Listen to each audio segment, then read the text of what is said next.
Dan ajaib, masalah taubat, banyak orang takut taubat. Ya, berapa banyak orang takut taubat. Ya, nantilah taubatlah, jangan sekarang. Masih muda Ustaz.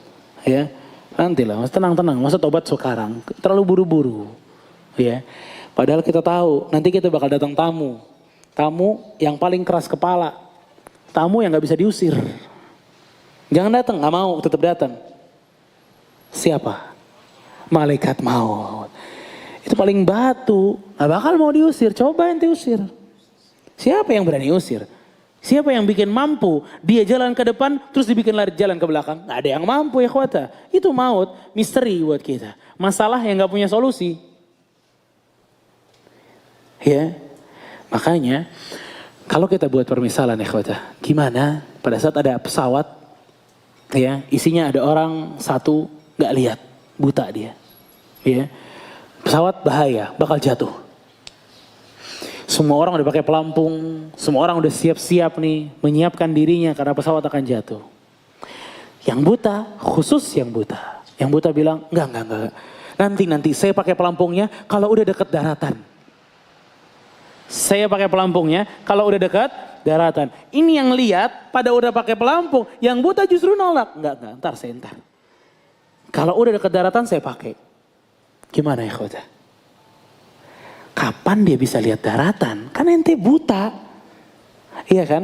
Itu manusia sama maut begitu, sama taubat begitu. Dia nggak bisa tahu sebenarnya mati kapan. Tapi taubat ditunda entar kalau dekat mati. Tahu dari mana dekat mati? Sama kayak orang buta tuh. Dia sebenarnya nggak bisa lihat daratan di mana. Kita nggak bisa lihat umur kita di mana, kita nggak tahu. Yang penting siap-siap. Nanti kalau daratan datang, ya kita nyampe ke daratan, kita udah terbang duluan. Kita udah siap duluan. Makanya di dalam Al-Quran itu banyak sekali kalimat-kalimat wa'iddu. Siapkan. Kan Allah sampai memisalkan kita semua itu seperti apa? Abirus sabil. Kayak orang lagi safar, kayak musafir.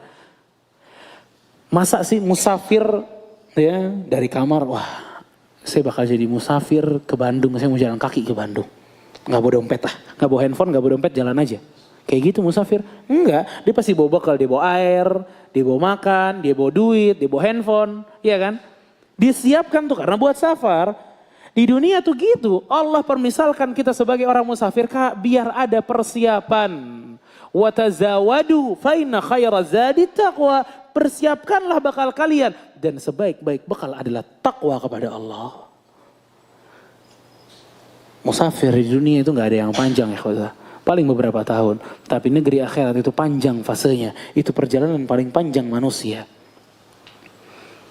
Makanya Uthman bin Affan nangis-nangis kalau ngelihat kuburan. Sampai dia mengatakan, Innal qabra awalu manazil al-akhirah. Ini kubur nih garis start akhirat. Kubur garis startnya akhirat. Fa'in lam yanju minha fama ba'dahu as'abu min. Kalau orang ini gak lolos di garis startnya, udah gagal start, nanti ke depannya bakal sulit ngejar. Di kuburan, orang udah gagal di kuburannya, dibikin susah sama Allah di kuburannya, yang berikutnya akan lebih susah kata Uthman. Tapi siapa yang berhasil di sini, mudah di sini, yang akan datang lebih mudah untuk dia. Sirat lebih mudah untuk dia, hisab lebih mudah untuk dia. Semuanya akan lebih mudah untuk dia ya khawata. Kalau Uthman bin Affan aja nangis lihat kuburan, gimana kita ya khawata fiddin azakumullah. Ya.